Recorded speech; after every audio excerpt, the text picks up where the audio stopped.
This channel does not promote or promotion any illegal activities. All content provided by this channel is meant only for educational purpose only.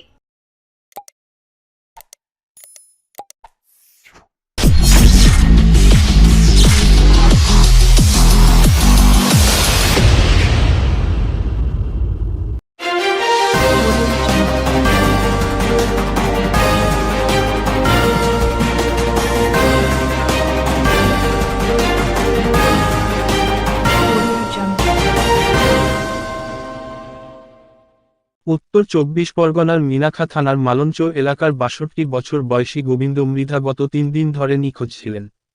দিন তিনেক আগে তিনি মালঞ্চ বাজারে যান, যেখানে দিনমজুরদের একটি গাড়িতে কাজের জন্য নিয়ে যাওয়া হচ্ছিল। পুষ্পা সিনেমার একটি দৃশ্যের মতোই, যেখানে লাল চন্দন কাঠ কাটার জন্য ঝুঁকিপূর্ণ কাজে মানুষ নিয়ে যাওয়া হয়, তেমনি পুজোর আগে কিছু অর্থের আশায় গোবিন্দ মৃধাও সেই গাড়িতে চেপে বসেন। কিন্তু বয়সজনিত কারণে কায়িক পরিশ্রম তার পক্ষে সম্ভব হয়নি। যারা তাকে কাজে নিয়ে গিয়েছিল, তারা তাকে বাড়ি ফিরে যেতে বলে এবং একটি গাড়িতে করে চুঁচুড়া পর্যন্ত পৌঁছে দেয়। এরপর গোবিন্দ মৃধা চুঁচুড়াতেই ঘুরে বেড়াচ্ছিলেন এবং গত শনিবার ঘড়ির মোড়ের কাছে রাস্তার ধারে শুয়েছিলেন। চন্দননগর পুলিশের কনস্টেবল সুকুমার উপাধ্যায়, যিনি ঘড়ির মোড়ের কাছেই আমরাতলা সরকারি আবাসনে থাকেন, তার কাছে কয়েকজন পরিচিত ব্যক্তি গোবিন্দ মৃধার অসহায় অবস্থার কথা জানান। সুকুমার, যিনি এর আগেও অসহায় মানুষদের সাহায্য করেছেন, বৃদ্ধের সঙ্গে কথা বলে তাকে নিজের বাড়িতে নিয়ে যান এবং রাতের থাকা খাওয়ার ব্যবস্থা করেন। কিন্তু সমস্যা হলো, গোবিন্দ মৃধার কাছে কোনো মোবাইল বা বাড়ির কারো ফোন নম্বর ছিল না। তবে তার সঙ্গে থাকা একটি পুটুলিতে একটি দোকানের নাম ও ফোন নম্বর লেখা একটি প্যাকেট পাওয়া যায়। সুকুমার সেই নম্বরে রাত ১টার সময় ফোন করে বৃদ্ধের পরিচয় সম্পর্কে জানতে চান। দোকানদার জানান যে, তিনি সকালে খোঁজ নিয়ে জানাবেন। রবিবার সকালে দোকানদার ফোন করে নিশ্চিত করেন যে গোবিন্দ মৃধার বাড়ি পাওয়া গেছে এবং তার পরিবারের সঙ্গে যোগাযোগ হয়েছে। গোবিন্দ মৃধার ভাইপো আশিস মৃধা সুকুমার উপাধ্যায়ের সঙ্গে ফোনে যোগাযোগ করেন এবং আজ চুঁচুড়ায় এসে কাকাকে নিয়ে যান। আশিস জানান, কাকা গত ৩ দিন ধরে নিখোঁজ ছিলেন। কোথায় গিয়েছিলেন তা আমাদের কিছুই জানাননি। আমরা অনেক খোঁজ চালিয়েছি, অবশেষে সুকুমার বাবুর সঙ্গে যোগাযোগ হয়। আমার কাকা একটু সহজ সরল। যেভাবে সুকুমার বাবু কাকাকে নিজের বাড়িতে রেখে যত্ন করেছেন, সেই উপকার আমরা কখনো ভুলব না।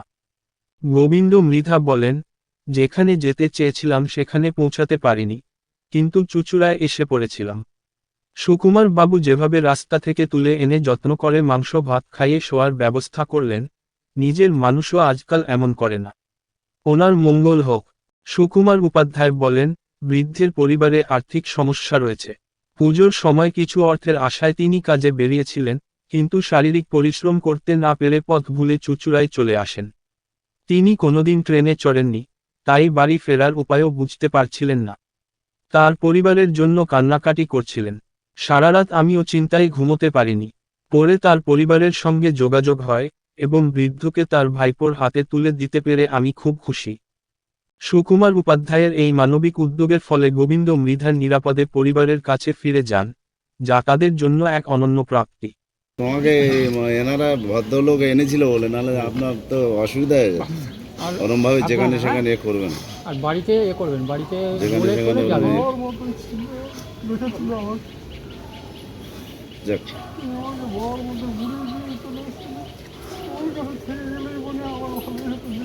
না না ঠিক আছে, ঠিক আছে, ফোনে ফোনে যোগাযোগ করবেন।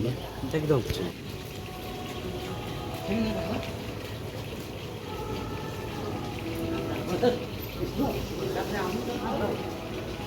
একজন ওই নিয়ে চলে এসছে, মানে কাজ করাবে বলে এইসব মানে পিলার পড়তে না রাস্তা প্যান্ডেলের। হ্যাঁ মাইলস্টোন হ্যাঁ। কোত্থেকে নিয়ে এসছে আপনি? আমাকে নিয়ে এসছে মালঞ্চর থেকে, মানে সুন্দরবন। হ্যাঁ। ওইখান থেকে নিয়ে কোথায়? কলকাতা গেছিল? কলকাতা গেছিল? হ্যাঁ। তারপর ওখানে গিয়ে কী হলো? ওখানে গিয়ে আমি পারি না, তা আমি ভালো চোখে টোখে দেখতে পারি না, তো আর খরচা খারাপ নেই। তো বলে তোমাকে গাড়ি ধরে দিচ্ছি, তোমাকে বয়ারমারি চুঁচুড়া বয়ারমারি পৌঁছে দেবে। আমার বাড়ির ধারে চুঁচুড়া বয়ারমারি একটা জায়গা। আমি বলি তাহলে পৌঁছে দেবে, তখন ঠিক আছে। তো তখন পৌঁছে দেবে, তা পৌঁছে যখন দিয়েছে গাড়ি, তখন দেখছি না এইখানে কোথায় চুচুড়া, এইখানে কোথায় পৌঁছে দিয়ে আর চলে যাচ্ছে। চুচুড়াতে? হ্যাঁ মানে এই চুচুড়াতে পৌঁছে দিয়েছে আপনার? হ্যাঁ, আমাকে সে আমি মনে করছিলাম বাড়িতে চুচুড়া বয়ারমারি একটা জায়গা আছে আমার পাশে, আমি বলছি সেখানেই দিয়ে দেবে, তো দেখি না এইখানে দিয়ে দিয়েছে। এখানে তো কিছুই চেনেন না আপনি? না, এইবার আমি ওখানে আসতে দেখি না, এই তো সে চুচুড়া বয়ারমারি, কোথায় বয়ারমারি, কোথায় তালতলা বয়ারমারি, সে তো নয়, আমাদের দেশ তো নয়। এখন ওইখানে আমি আস্তে আস্তে বেচন করে শুয়ে পড়েছি, তখন শুয়ে পড়েছি আছে, আমি বলি দিন হোক তারপরে দেখবো, আমি ভালো চোখে দেখতে পাই না। মানে রাতে শুয়ে পড়েছে? হ্যাঁ, রাস্তার উপর ওইখানে পেঁয়াজ সাইডে শুয়ে পড়েছি। তো এই বাবু দেখতে পেয়ে এই বাবু আমাকে বলে কি চলুন আমার, মানে পুলিশ? হ্যাঁ, বলে তুমি এখানে শুয়ে আছো কেন? তাহলে এরম বাবু এরকম আমাকে চোঁচড়া বয়ারমারি বলে এখানে নামিয়ে দিয়ে চলে গেছে, আমি কাজ পারি না বলে। তা আমি কোথায় যাবো বাবা, একটু শুয়ে থাকি, আমি দিনের বেলা দেখে শুনে বাড়ি চলে যাবো। সেই মাসে যাওয়া হয়নি, বাবু নিয়ে এসে রেখে দিয়েছে আমাকে, আর দিয়ে আমি আমার সব জায়গা ঠিকানা দিয়েছি, দিতে আমাকে বাড়িতে ফোন করেছে, জায়গার ঠিকানা আমার মানে বাড়িতে আমার বড়দাকে ফোন করেছে, বড়দার ছেলে আসছে আমাকে। মানে বাড়ির সাথে যোগাযোগ হয়েছে? হ্যাঁ। আপনার কাছে পয়সা ছিল না?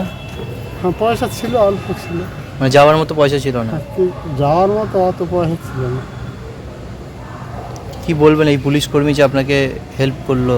হ্যাঁ, পুলিশ কর্মী তো আপনাকে নিয়ে এলো, খাওয়া দাওয়া। ধন্যবাদ দিই ওনাকে, আর না হলে কোথায় চলে যেতাম না, কী করতাম, কী হতো। আর ঠিক আছে, এখন তো ভালো লাগছে যে বাড়িতে ফিরে যেতে পারবেন। হ্যাঁ হ্যাঁ হ্যাঁ হ্যাঁ, খুব খুশি হয়েছে, আমি তখন কাঁদছিলাম, বলে বলছি বাবা। এমনি এখানে কোনো অসুবিধা হয় না তো, খাওয়া দাওয়া বা? না, এক্ষুনি আমাকে মাংস ভাত দিয়ে গেলো, সকালে মিষ্টি, রুটি, কেক, বড় কেক দিয়ে যাচ্ছে, মিষ্টি রুটি, কেক, এই সব দিয়ে যাচ্ছে। মানে এই আসছে ছেলে মেয়েতে এখন আপনি খুব খুশি যে বাড়িতে যেতে পারবেন?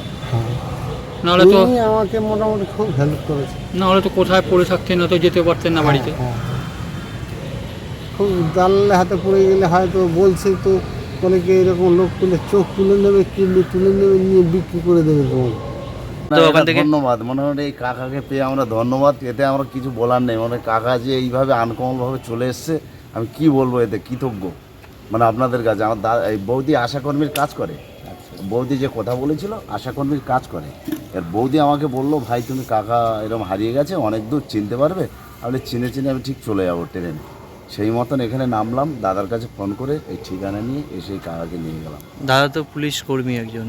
হ্যাঁ দাদা, মানে রাত্রিবেলা এরকম ঘটনার পর না উনি দাদা যে এই পুলিশ কর্মী হিসেবে উপকার করেছেন, এতে ধন্যবাদ। মানে আমি আর কি বলবো, আমার আর কিছু বলার নেই এতে। আপনারা উনি বাড়িতে আপনাদের। রেখেছেন? হ্যাঁ, কান্নাকাটিও করছে, বাড়িতে খুঁজেও পাচ্ছে না, কেউ আসবে। ওনার ছেলে তো ছোট, এখন তো মানুষ আমি তো ওনার দাদার বড়দার ছেলে, এখন আমি ভাই বই। মানুষ তো এখন পুলিশের ওপর মানে ক্ষোভ জানায়, হ্যাঁ। কিন্তু ভালো পুলিশে তো ভালো যাক, পুলিশে এইটা দেখতে হয়। উপকার করেছেন, এইটা ধন্যবাদ। যাক পেয়েছি, কাকাকেই নিয়ে যাচ্ছি। যতই করে ভাইপো হলেও আমি কি ফেলে দিতে পারবো? ওই জন্য আমি ছুটে এলাম, খুব ভালো এই যে কাকাকে নিয়ে যাই। ছেলেটাও ছোট, মেয়ে দুটোর বিয়ে হয়ে গেছে, একটা মেয়ের হাত ভেঙে গেছে কাকা, সে হসপিটালে ভর্তি আছে, সেদিকে তাকে নিয়ে ছোটাছুটি করছে। এবার আমি এই একাই বন্ধুটাকে নিয়ে আমি চল ভাই একটু ঘুরে আসি, কাকাকে নিয়ে আসি। আর আমার এই দাদা যা হেল্প করেছে, প্রচন্ড হেল্প করেছে, বাড়িতে আশ্রয় দিয়েছে। এই যে উনি কিছু বাড়িতে বলে গেছিল, বলে বেরিয়েছিলেন উনি? না, বাড়ি থেকে বলে কোনো বার হয়নি, কাজে চলে যাবে বলে কার সঙ্গে চলে এসছে। 3 দিন ধরে আমরা খুঁজছি, পাচ্ছি না। কিন্তু ওনারও তো ফোন নাম্বার নেই যে আমরা কোথায় আছি, কী বৃত্তান্ত, কী করবো। আমরা বিভিন্ন জায়গায় খুঁজছি, ঠিক আছে, খুঁজে তারপর থানায় এফআইআর করতাম। এবার কাকার বাড়ির থেকে যদি না কিছু বলে, আমাদের বাড়ি একটু ডিপার্টমেন্ট আছে দূর, এইবার কাকার বাড়ির থেকে যদি না কিছু বলে, আজকে সকালে বললো আমরা থানায়, মেনাকা থানায় এফআইআর করতাম। দাদা বললো আমার বাড়ি আশ্রয় দিয়েছি, আর উনি পুলিশ চাকরি করে, বললো বাড়িতে আশ্রয় দিয়েছি, ভাই তোমরা এসে নিয়ে যাও যদি বাড়ির লোক থাকে। তা এসে এই দিয়ে গেলাম। আপনার বাড়ি কি সুন্দরবন? আমার বাড়ি মালঞ্চ, থানা মিনাখা। মিনাখা।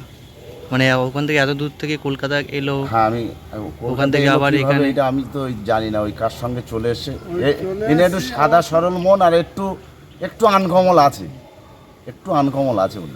শুনে না, আমি মোটামুটি কালকে রাত্রি 10:30 নাগাদ বাড়ি ফিরছিলাম। বাড়ি প্রায় ঢুকে গেছি, তখন আমাকে ঘড়ির মোড় থেকে 2-4 জন ফোন করলো যে এরকম একজন ভদ্রলোক ধুতি পেতে নিচে শুয়ে আছে। তো প্রথম ফোনটা এই করে, তারপরে আমি গেলাম, গিয়ে কথাবার্তা ওনার সাথে বললাম। দেখলাম যে উনি সুস্থ মানুষই, কোনো কারণে হয়তো চলে এসছেন কলকাতা সাইডে।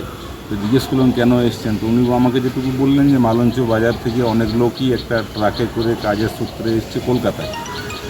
আমারও পুজোর সময় পয়সার দরকার, সেই সূত্রে আমি ওদের সাথে ট্রাকে চেপে গেছি।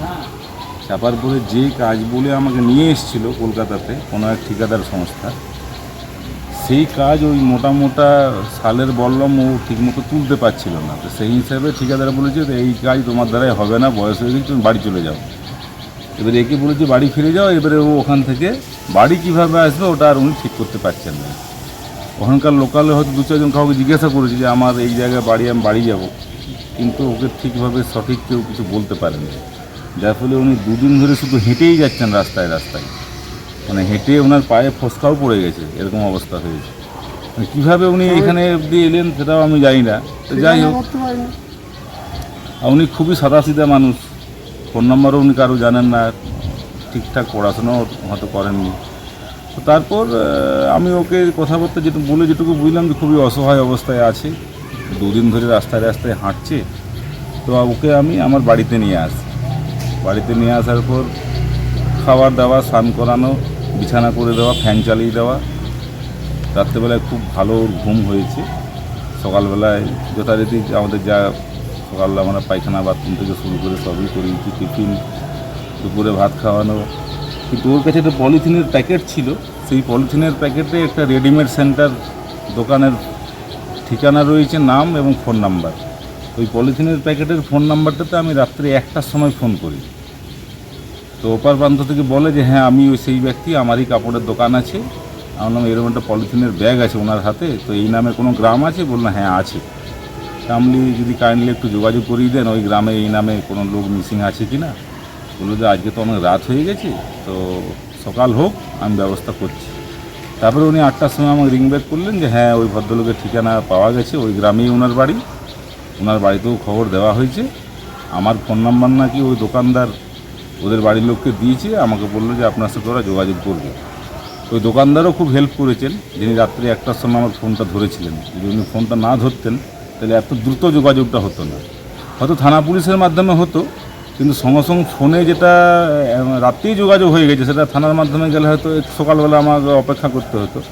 তো দ্রুততার সহিত যোগাযোগটা হয়ে যাওয়ার জন্য ওনার বাড়ির থেকে ওনার ভাইপোর বন্ধু ওরা সব এসছে, এখন যাচ্ছে। উনিও বাড়ি ফিরতে পারছেন, আমারও ভালো লাগে। আমি বাড়ি এই যে মানে ওই কাজে বের করার নাম করে যে ঠিকাদার নিয়ে গেছিলো, দিয়ে এরকম রাস্তায় ছেড়ে দিল, এরকম তো মানে অনেক বড় বিপদও হতে পারে। হ্যাঁ অবশ্যই, যে লোকই ওনাকে নিয়ে যাক, যে ঠিকাদারই নিয়ে যাক, উনি যখন নিয়ে গেছেন, নিয়ে যাওয়ার পর যখন দেখলেন যে এর দ্বারা ওই কাজ হবে না, তখন আমার হিসাবে বলে ওনার উচিত ছিল যে ওনাকে আবার পুনরায় ওনার জায়গায় ফিরিয়ে দেওয়া। ওনার ওটা করেননি বলে উনি এইভাবে 2 দিন ধরে রাস্তায় হেঁটে হেঁটে ক্লান্ত হয়ে গেছেন। আর আমাদের এখানে এসছি, যতটুকু আমরা সাহায্য দ্রুততার সহিত করার চেষ্টা করেছি, এবং উনি বাড়ি ফিরে গেছেন, এটাই আমাদের কাছে অনেক প্রাপ্য আর কি।